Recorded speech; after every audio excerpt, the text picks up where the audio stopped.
বিসমিল্লাহির রহমানির রহিম। ধাপ সাতগারা বাইতুল মোকাররম মডেল কামিল মাদ্রাসার দাখিল ষষ্ঠ শ্রেণীর ছাত্রছাত্রী বৃন্দ, সবাইকে আমার শুভেচ্ছা জানাচ্ছি আজকের এই ইংরেজি ক্লাসে। আশা করি তোমরা সবাই ভালো আছো, আমিও ভালো আছি। তো আজকে আমি তোমাদের ইংরেজি সেকেন্ড পেপারের আর্টিকেল নিয়ে আলোচনা করব। তোমরা জানো যে আর্টিকেলে 4 মার্ক থাকে, তো এটি একটা গুরুত্বপূর্ণ বিষয় গ্রামারের মধ্যে। তো এই জন্য আমি আজকে মনস্থির করেছি যে আজকে আমি আর্টিকেল নিয়ে আলোচনা করব। তোমরা একটু মনোযোগ দিয়ে শোনো। তো প্রথমেই জানতে হবে আর্টিকেল শব্দের অর্থ কী। আর্টিকেল শব্দের অর্থ এখানে লেখা আছে, দেখো। আর্টিকেল মানে হচ্ছে পদাশ্রিত নির্দেশক। আর্টিকেল মানে পদাশ্রিত নির্দেশক। তো আর্টিকেল কাকে বলে প্রথমে এখানে আমি লিখেছি, দেখো। এ এন এবং দিকে আর্টিকেল বলে। হ্যাঁ, এ এন এবং দিকে গ্রামারের ভাষায় আর্টিকেল বলা হয়। আর্টিকেল 2 প্রকার, যেমন 1 নম্বরে হচ্ছে ইনডিফিনিট আর্টিকেল। ইনডিফিনিট আর্টিকেল হচ্ছে এ এবং এন, আর এই 2 নম্বর হচ্ছে ডিফিনিট আর্টিকেল। ডিফিনিট আর্টিকেলটা হচ্ছে দা। এই হচ্ছে আর্টিকেলের প্রকারভেদ। তো এখন আমরা দেখব যে এ এবং এন এর ব্যবহার। হ্যাঁ, এ এবং এন এর ব্যবহার আমরা দেখব। দেখো এখানে 1 নম্বর ব্যবহারটা কীরকম। এখানে বলছে যে সব ওয়ার্ডের শুরুতে কনসোনেন্ট থাকে তাদের পূর্বে এ বসে। হ্যাঁ, যেমন এখানে বলছে যে এ বয়, একজন বালক। তাহলে বয়, এই শব্দটা বয় মানে বালক, এই শব্দটা শুরু হয়েছে বি দিয়ে। তোমরা জানো যে বি হচ্ছে একটা কনসোনেন্ট, অর্থাৎ ইংরেজিতে যে 26টা লেটার আছে, লেটারকে 2 ভাগে ভাগ করা হয়েছে। তোমরা জানো এটা সবাই। একটা হচ্ছে যে ভাওয়েল আর একটা হচ্ছে কনসোনেন্ট। তো তোমরা জানো যে ভাওয়েল 5টি, এ ই আই ও ইউ, এবং এগুলো বাদে বাকি সবগুলোই হচ্ছে কনসোনেন্ট। তাহলে সেই অনুযায়ী বি হচ্ছে একটা কনসোনেন্ট। তাহলে যে শব্দটা শুরু হবে কনসোনেন্ট দিয়ে, তার পূর্বে এই এ বসবে। এই জন্য এর সামনে এ বসেছে। তারপরে হচ্ছে পেন মানে কলম। পেন শব্দটা শুরু হয়েছে পি দিয়ে, তাহলে পি হচ্ছে একটা কনসোনেন্ট। কনসোনেন্টের সামনে এখানে এ বসছে। এ ডগ, একটি কুকুর। তাহলে এই ডগ ওয়ার্ডটি, এই শব্দটি, এটা শুরু হয়েছে ডি দিয়ে। ডিটাও হচ্ছে একটা কনসোনেন্ট। এই জন্য যে শব্দটা কনসোনেন্ট দিয়ে শুরু হবে তার পূর্বে এ বসবে। এ ক্যাট, একটি বিড়াল। তাহলে এখানে সিটা হচ্ছে কনসোনেন্ট, এই জন্য এই শব্দটা শুরু হয়েছে কনসোনেন্ট দিয়ে, বিধায় এর সামনে এ হয়েছে। এ গার্ল, একটি বালিকা, একজন বালিকা। তাহলে এটা জি দিয়ে শুরু হয়েছে, জিটা কনসোনেন্ট, এই জন্য তার সামনে এ হয়েছে। আবার বলছে কি, যেসব ওয়ার্ডের শুরুতে vowel A E I O U থাকে। আমি একটু আগেই বললাম যে ভাওয়েল হচ্ছে 5টি, এ ই আই ও ইউ, এগুলো থাকে, তাদের পূর্বে এন বসে। যেমন এখানে উদাহরণ দেওয়া আছে, দেখো। অ্যান অ্যাপল, অ্যাপল মানে আপেল। তারপরে বলতে, তাহলে অ্যাপল শব্দটা শুরু হয়েছে কি দিয়ে, এই এ দিয়ে। তাহলে এটা হচ্ছে একটা ভাওয়েল, অর্থাৎ এই শব্দটা শুরু হয়েছে একটা ভাওয়েল দিয়ে। ভাওয়েল যে পাঁচটি যে ভাওয়েল রয়েছে, এখানে দেওয়া আছে এ ই আই ও ইউ, এই 5টা ভাওয়েল। তাহলে সেই অনুযায়ী এও একটা ভাওয়েল। তাহলে যে শব্দটা শুরু হবে ভাওয়েল দিয়ে, তার সামনে এখানে অ্যান বসবে। ঠিক আছে, অ্যান মানে হচ্ছে একটি, এ মানেও একটি, অ্যান মানেও একটি। তাহলে একটির ইংরেজি এখানে আমরা অ্যান বসাবো। ঠিক আছে, যেহেতু এই অ্যাপল শব্দটা শুরু হয়েছে এ দিয়ে, আর এটা হচ্ছে একটা কি ভাওয়েল। তাহলে যে শব্দটা শুরু হবে ভাওয়েল দিয়ে, তার সামনে অ্যান বসবে। পরের উদাহরণটা দেখো। এখানে বলছে অ্যান এগ, মানে একটি ডিম। এগ মানে ডিম। তাহলে এগ শব্দটা শুরু হয়েছে ই দিয়ে, ই হচ্ছে একটা ভাওয়েল। এখানে লেখা আছে যে A E I O you. তাহলে এই 5টা ভাওয়েল, তাহলে ইউ হচ্ছে একটা ভাওয়েল এই 5টার মধ্যে। তাহলে এই জন্য যে শব্দটা শুরু হয়েছে ভাওয়েল দিয়ে, তার সামনে অ্যান বসবে। আরও এখানে উদাহরণ আছে, যেমন অ্যান আইসক্রিম, মানে একটি আইসক্রিম। তাহলে আইসক্রিম মানে শব্দটা শুরু হয়েছে আই দিয়ে, আই হচ্ছে একটা ভাওয়েল, এই জন্য তার সামনে অ্যান হয়েছে। অ্যান অক্স, একটি ষাঁড়। হ্যাঁ, একটি ষাঁড়। তাহলে একটি ষাঁড়। তাহলে এখানে অক্স শুরু হয়েছে কি দিয়ে, ও দিয়ে, এই জন্য তার সামনে ওটা ভাওয়েল, এর পূর্বে অ্যান বসেছে। তারপরে বলছে কি অ্যান আমব্রেলা, একটি ছাতা। তাহলে আমব্রেলা, এই ওয়ার্ডটা শুরু হচ্ছে ইউ দিয়ে, ইউ হচ্ছে একটা ভাওয়েল, এই জন্য এর সামনে কি বসেছে, অ্যান বসেছে। আশা করি তোমরা 1 নম্বর নিয়মটা বুঝতে পেরেছো। এবার 2 নম্বর নিয়মটা দেখো, যদি কোনো শব্দের প্রথম অক্ষর এইচ হ থাকে, মানে এইচতে হচ্ছে হ, অর্থাৎ ইংরেজি যে এইচ নামে একটা লেটার আছে, এটা বাংলা বর্ণে হবে হ থাকে, এবং তা যদি উচ্চারিত হয়, মানে উচ্চারণ করা হয়, উচ্চারিত হয়, তাহলে তার পূর্বে এ বসে। যেমন এ হর্স, একটি ঘোড়া, অর্থাৎ এই এইচটা এখানে উচ্চারিত। কেমন করে উচ্চারিত? এই হর্স শব্দটাকে যদি আমরা বাংলায় লিখি, এটা তো ইংরেজিতে লেখা হয়েছে, যদি বাংলায় লিখি তাহলে হ দিয়ে শুরু করতে হবে, হ দন্তেশ্বয় রেপ, এভাবে লিখতে হবে। তাহলে হ দিয়ে লিখতে হবে বাংলায় উচ্চারণে, তাহলে এখানে এইচতে হ উচ্চারিত হয়। এই জন্য এখানে কি হবে, এখানে এই এইচটা যেহেতু উচ্চারিত হয়েছে, এই জন্য এখানে এ বসছে। পরেরটা দেখো, এখানে বলছে এ হিস্টোরিয়ান, একজন ইতিহাসবিদ, তাহলে হিস্টোরিয়ান, তাহলে এইচটা এখানে উচ্চারিত, অর্থাৎ এইচতে যে এখানে হ হয় লেখা আছে, যদি আমরা এটা উচ্চারণটা বাংলায় লিখি হিস্টোরিয়ান, তাহলে হ দিয়ে শুরু করতে হবে। হ্যাঁ, এই জন্য যেহেতু এখানে এইচটা উচ্চারিত হয়েছে, এই জন্য এর সামনে এ বসছে। তারপর বলছে কি এ হোটেল, একটি হোটেল, তাহলে হোটেল যখন আমরা বাংলায় লিখবো তাহলে হ দিয়ে শুরু করতে হবে। হ্যাঁ, হ দিয়ে শুরু করতে হবে, তাহলে এখানে এইচটা হচ্ছে এখানে উচ্চারিত, এই জন্য এর সামনে এ বসছে। আবার হাফ শব্দটাও এখানে এইচটা হচ্ছে উচ্চারিত, এই জন্য তার সামনে এ বসছে। হিরো শব্দটা যখন আমরা লিখবো, উচ্চারণ করব, হ্যাঁ, তখন আমরা বাংলায় যখন আমরা লিখবো তখন এই এইচের ইয়াতে হ লিখতে হবে, হিরো। হ্যাঁ, অর্থাৎ হয় হরস্বীকারে হি, বয়সনরাকের হিরো, তাহলে এখানে এইচটা উচ্চারিত, এই জন্য তার সামনে কি বসছে, এ বসছে। তারপরে এখানে আছে হলিডে। হ্যাঁ, হলিডে মানে ছুটির দিন, এই জন্য এইচটা উচ্চারিত, এই জন্য এর সামনে কি বসছে, এখানে এ বসছে। আবার এখানে দেখো বলছে কি যে আবার যদি কোনো শব্দের প্রথম অক্ষর এইচ হ থাকে এবং তা যদি উচ্চারিত না হয়, তাহলে তার পূর্বে অ্যান বসে। এখানে উদাহরণ দেওয়া আছে, দেখো এখানে বলছে অ্যান অনেস্ট ম্যান, একজন সৎ ব্যক্তি বা একজন সৎ মানুষ। তাহলে অনেস্ট শব্দটা শুরু হয়েছে কি দিয়ে, এইচ দিয়ে শুরু হয়েছে।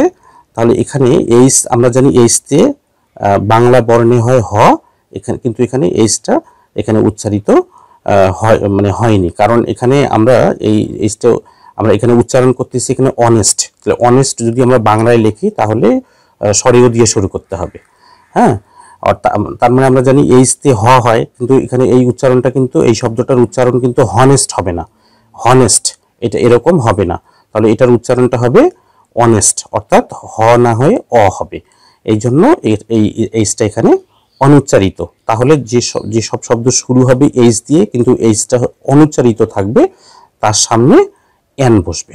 এই জন্য অ্যান অনেস্ট ম্যান মানে একজন সৎ ব্যক্তি, তাহলে এই জন্য এর সামনে এই অনেস্ট শব্দটার সামনে অ্যান বসছে।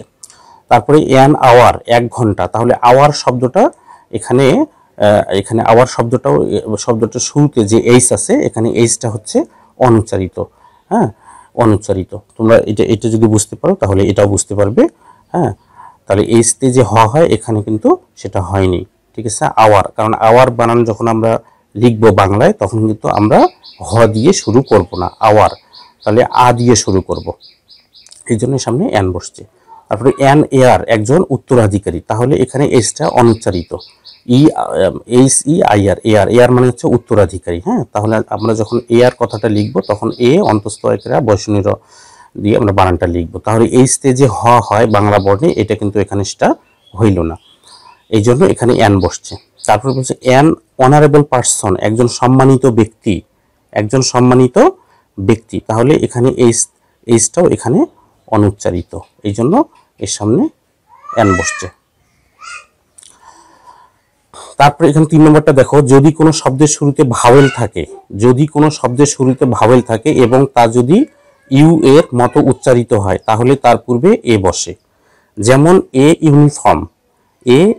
ইউনিফর্ম, তাহলে এখানে এই যে ইউ যে আছে, ইউটা কিন্তু ইউ এর মতো উচ্চারিত হচ্ছে, ইউটা এখানে ইউ এর মতো উচ্চারিত হচ্ছে। হ্যাঁ, তাহলে ইউনিফর্ম, হ্যাঁ ইউনিফর্ম, তাহলে ইউনিফর্ম এখানে ইউটা ইউর মতো উচ্চারিত হচ্ছে বিধায় এর সামনে এখানে এর সামনে এ বসছে। তারপরে দেখো এখানে এ ইউনিভার্সিটি, এ ইউনিভার্সিটি মানে হচ্ছে একটি বিশ্ববিদ্যালয়। তাহলে ইউনিভার্সিটি এখানে ইউ দিয়ে কি হয়েছে শুরু হয়েছে, তাহলে ইউটা ইউ যখন ইউ এর মতো উচ্চারিত হবে তার সামনে মানে এন না বসে এ বসবে। হ্যাঁ, তোমরা হয়তো অনেকেই মনে করবে যে ইউটা হচ্ছে একটা মানে হচ্ছে একটা ভাওয়েল, তাহলে ভাওয়েলের সামনে স্বাভাবিকভাবে এন বসার কথা ছিল। হ্যাঁ, কিন্তু এখানে এ বসলো কেন? যখন ইউটা ইউ এর মতো উচ্চারিত হবে তখন এর সামনে এন না বসে তখন এ বসবে। তারপরে আরো উদাহরণ দেখো, এ ইউজফুল মেটাল, তাহলে ইউজফুল মেটাল, তাহলে এখানে ইউজফুল যে শব্দটা আছে এটা ইউটা ইউ এর মতো উচ্চারিত হয়েছে বিধায় এখানে এ হয়েছে। তারপরে হচ্ছে এ ইউনিক পজিশন, তাহলে ইউনিক, তাহলে এখানেও ইউটা ইউ এর মতো উচ্চারিত হয়েছে বিধায় এখানে এ বসছে। তারপরে দেখো এখানে কি বলছে, এ ইউনিট, এ ইউনিট, তাহলে ইউটা ইউ এর মতো উচ্চারিত হয়েছে বিধায় এখানে এ বসছে। তারপরে এ ইউনিয়ন, তারপরে তেমনিভাবে অ্যান ইউনিভার্সাল ট্রুথ, একটি মানে অ্যান ইউনিভার্সাল ট্রুথ একটি সার্বজনীন সত্য। তারপরে বলছে অ্যান ইউনানিমাস ডিসিশন, একটি সর্বসম্মত সিদ্ধান্ত, তাহলে এখানে ইউটা ইউ এর মতো উচ্চারিত হয়েছে। তারপরে an eulogy, an euphemism, an European, an uses, an usurer মানে সুদখোর, অ্যান ইউ। হ্যাঁ, এগুলো সবগুলো এখানে দেখা যাচ্ছে যে এখানে এগুলো এই ইউ ইউ ইউ আসলে এখানে ইউ এর মতো উচ্চারিত হয়েছে। আর এখানে যে ই আছে ইটাও হচ্ছে কিসের মতো উচ্চারিত হয়েছে, এখানে মানে ইউ এর মতো উচ্চারিত হয়েছে। হ্যাঁ, এই জন্য এখানে অ্যান হয়েছে, কিন্তু ব্যতিক্রম হচ্ছে এখানে দ্য ইউনিভার্স, এটা কিন্তু ব্যতিক্রম। দ্য ইউনিভার্স এটা হচ্ছে ব্যতিক্রম। আচ্ছা, এখন আমরা 4 নম্বর রুলটা দেখব। ও দিয়ে শুরু সব শব্দের পূর্বে এন বসবে, শুধুমাত্র ওয়ান এর পূর্বে এ বসে। যেমন এ 1 টাকা নোট, একটি 1 টাকার নোট। তারপরে এ 1 আইড ম্যান, হ্যাঁ, একজন মানে এক চোখা ব্যক্তি। তাহলে ও দিয়ে যে সমস্ত শব্দ শুরু হবে তার পূর্বে এন বসবে। হ্যাঁ, কিন্তু যখন ওয়ান হবে, শুধুমাত্র যখন ওয়ান হবে, ওয়ানের পূর্বে এরকম ভাবে এ হবে। তো দুইটা উদাহরণ তোমরা এই দেখে নিলে। আমরা পরের নিয়মটাতে আসি। তো এখানে 5 নম্বর রুলটাতে কি বলছে, কিছু কিছু ফ্রেজের পূর্বে এ অথবা এন, এ/এন বসে। হ্যাঁ, যেমন এখানে বলছে ইনে ফিক্স মানে কিং কর্তব্য বিমূঢ়, তাহলে এখানে এই যে এ বসছে। হ্যাঁ, এখানে এই ফ্রেজটাতে এ বসে। ফিক্স শব্দটা হচ্ছে এখানে এফ দিয়ে শুরু, এফটা কনসোনেন্টের সামনে এ বসে, আর এটা ইনে ফিক্স, এটা হচ্ছে একটা ফ্রেজ। তারপরে বলছে ইনে হারি, হ্যাঁ, ইনে হারি, তাহলে এটা হচ্ছে একটা ফ্রেজ। হ্যাঁ, তোমরা যেন ফ্রেজ হতে যখন গঠিত হয় তখন একের অধিক শব্দ নিয়ে গঠিত হয়, আর তাই এখানে 1 2 3 তিনটা ওয়ার্ড এখানে আছে। তাহলে এই হারি শব্দটা এখানে এস দিয়ে শুরু হয়েছে, এসটা হচ্ছে কনসোনেন্ট, এই জন্য কনসোনেন্টের সামনে এ হয়েছে। কাম টু অ্যান ইন্ট মানে হচ্ছে শেষ হয়ে আসা বা সমাপ্ত হওয়া, তাহলে এখানে দেখা যাচ্ছে ইন্টের সামনে অ্যান বসছে, এটা একটা ফ্রেজ। হ্যাঁ, তাহলে এখানে ইন্ট এইটা হচ্ছে ভাওয়েল, এই জন্য ভাওয়েলের সামনে অ্যান বসছে। তারপর হচ্ছে ইন এ বডি মানে একযোগে, তাহলে ইন এ বডি, তাহলে এখানে ইন এ বডি এখানে হচ্ছে, তাহলে এই যে এখানে এটা একটা ফ্রেজ, এই শব্দটা শুরু হয়েছে কনসোনেন্ট দিয়ে, বি দিয়ে, এই জন্য এর সামনে কি হয়েছে, এ হয়েছে। আচ্ছা, এবার 6 নম্বর রুলটা দেখো। এখানে কি বলছে যে সংক্ষিপ্ত শব্দের এব্রিভিয়েশন এর প্রথম অক্ষর ভাওয়েলের মতো উচ্চারিত হলে তার পূর্বে এন বসে, এবং কনসোনেন্টের মতো উচ্চারিত হলে তার পূর্বে এ বসে। অর্থাৎ মানে সংক্ষিপ্ত শব্দের এব্রিভিয়েশন মানে হচ্ছে সংক্ষিপ্ত রূপ। হ্যাঁ, সংক্ষিপ্ত রূপ। এখানে উদাহরণ দেখো, এখানে যেমন এখানে কি বলছে যে এখানে বলছে যে যেমন mister Alam is an MA, mister Alam হচ্ছে একজন এমএ মানে হচ্ছে তিনি এমএ ডিগ্রিধারী ব্যক্তি, তিনি এমএ পাশ করেছেন, অর্থাৎ এমএতে হচ্ছে মাস্টার অফ আর্টস, এটা একটা ডিগ্রি, অর্থাৎ স্নাতকোত্তর ডিগ্রি।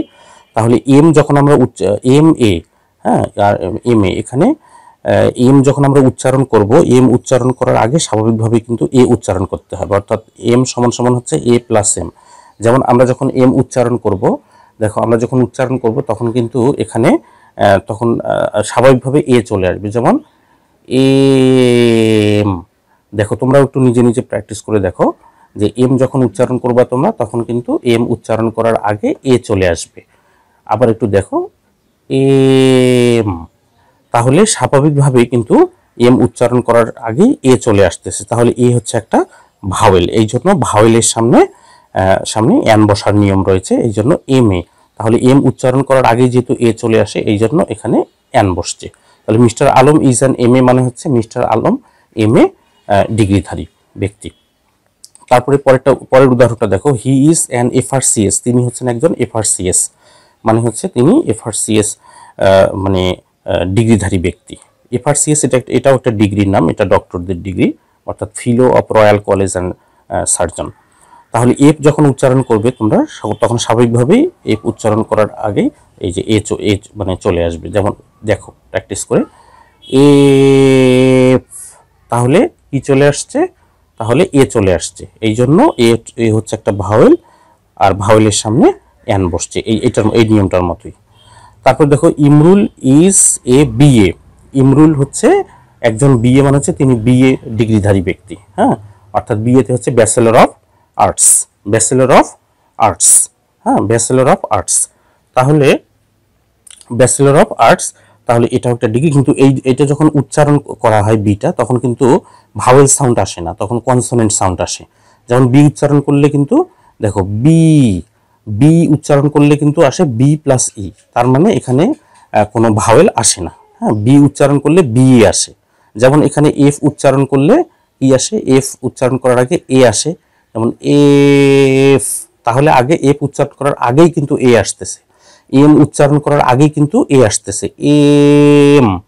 তাহলে এখানে যেহেতু এই যে এম এর মানে ইয়াতে এখানে এ আসতেছে, এফ এর এখানেও দেখা যাচ্ছে উচ্চারণ করার ক্ষেত্রে এখানে এ আসতেছে, অর্থাৎ ভাওয়েল সাউন্ড আসতেছে, কিন্তু বি উচ্চারণ করার সময় কিন্তু কোনো ভাওয়েল সাউন্ড আসতেছে না, তাহলে অতএব এটা কনসোনেন্ট সাউন্ড।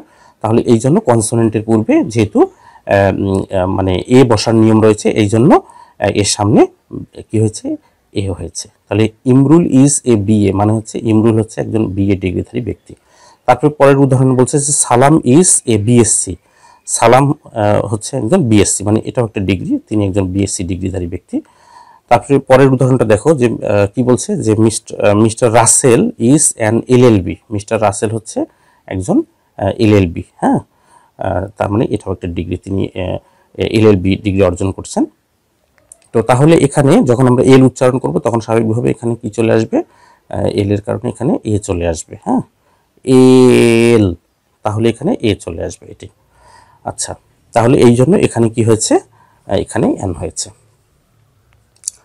আচ্ছা, আমরা একটু এবার দেখি এখানে বিশেষ দ্রষ্টব্য এখানে বলা আছে। বিশেষ দ্রষ্টব্য কি, যে A E F H I L M N O R S X দ্বারা শুরু সকল এব্রিভিয়েশন বা সংক্ষিপ্ত রূপ এর পূর্বে এন বসবে। আশা করি তোমরা নিয়মটা বুঝতে পারছো। এবার 7 নম্বর রুলটা দেখো, যে এক জাতীয় সকলকে বোঝাতে সিঙ্গুলার কমন নাউন এর পূর্বে এ অথবা এন বসে। যেমন এখানে উদাহরণ দেওয়া আছে কি, যে a dog is a faithful animal, এই একটি কুকুর হচ্ছে একটি বিশ্বস্ত প্রাণী। তাহলে একটি কুকুর বিশ্বস্ত, তাহলে বাকি কুকুরগুলো কি বিশ্বস্ত নয়? তার মানে বাকি কুকুরগুলোও বিশ্বস্ত, এখানে শুধু একটা কুকুর বিশ্বস্ত না, বাকি সবগুলো কুকুরই বিশ্বস্ত, হ্যাঁ, বিশ্বস্ত প্রাণী, ঠিক আছে, বিশ্বস্ত প্রাণী, ঠিক আছে। তোমরা জানো যে কুকুর একটা বিশ্বস্ত প্রাণী, সে রাতে মানে রাত জেগে জেগে পাহারা দেয়, হ্যাঁ, তার মানে কুকুরের যে মালিক, সে মালিকের বাসায় যদি কোনো চোর আসে, কোনো চুরি করতে আসে, তাহলে সে তাকে আক্রমণ করে, তার মানে সে চায় না যে তার প্রভু বা মালিক যিনি রয়েছেন তার বাসায় চুরি হোক, কোনো ক্ষতি হোক, তাহলে কুকুর অবশ্যই একটা বিশ্বস্ত প্রাণী। তাহলে এখানে এই এক জাতীয় সকলকে বোঝাচ্ছে, অর্থাৎ এই কুকুর জাতটার মধ্যে যত কুকুর রয়েছে সবগুলো কুকুরই কিন্তু বিশ্বস্ত, এই জন্য এক জাতীয় সকলকে বোঝাতে এখানে এই সিঙ্গুলার কমন নাউন, হ্যাঁ, অর্থাৎ ডগটা হচ্ছে কমন নাউন, হ্যাঁ, এটা সিঙ্গুলার এক বচন, এই জন্য এর সামনে এ হয়েছে। আবার অ্যান আন্ট ইজ ইন্ডাস্ট্রিয়াস, অর্থাৎ একটি পিপিলিকা হচ্ছে পরিশ্রমী, তার মানে একটি পিপিলিকাই শুধু পরিশ্রমী না, পিপিলিকা এই জাতটার মধ্যে যত পিপিলিকা রয়েছে সবগুলি হচ্ছে পরিশ্রমী, হ্যাঁ। এবার পরের ইয়েটা দেখো, এখানে 8 নম্বর, আমি আশা করি তোমরা 7 নম্বর রুলটা বুঝতে পারছো। এবার 8 নম্বর রুলটা দেখো, যে অ্যাডজেক্টিভ এর পূর্বে সো, তারপরে টু ইত্যাদি থাকলে এদের পরে এ অথবা এ স্ল্যাশ এন বসে, এ স্ল্যাশ এন বসে। যেমন এখানে উদাহরণ দেওয়া আছে যে iron is so useful A metal, iron হচ্ছে অত্যন্ত উপকারী একটা ধাতু। হ্যাঁ, এই ইউজফুল শব্দটা হচ্ছে অ্যাডজেক্টিভ, এই জন্য অ্যাডজেক্টিভের সামনে যখন সো থাকবে তখন এই এর পরে যে নাউনটা রয়েছে তার সামনে এখানে এ বসবে। পরের নিয়মটা ওরকম, যে the dog is so faithful an animal, কুকুর হচ্ছে অত্যন্ত বিশ্বস্ত একটা প্রাণী। তাহলে যে শব্দটা সামনে সো থাকবে তারপরে অ্যান বসবে, তাহলে এ অথবা অ্যান বসবে। তাহলে এখানে যেহেতু অ্যানিমেল আছে, অ্যানিমেল শব্দটা হচ্ছে ভাওয়েল দিয়ে শুরু, এই জন্য তার সামনে অ্যান বসছে। তো প্রিয় ছাত্রছাত্রীবৃন্দ, যে আজকের আলোচনাটা এতটুকুই। আর তোমরা এগুলো বাসায় ভালো করে প্র্যাকটিস করো। আর আর্টিকেলের মানে বাকি রুলগুলো নিয়ে আগামী ক্লাসে তোমাদের সঙ্গে কথা হবে। সেই পর্যন্ত তোমরা ভালো থাকো। আল্লাহ হাফিজ।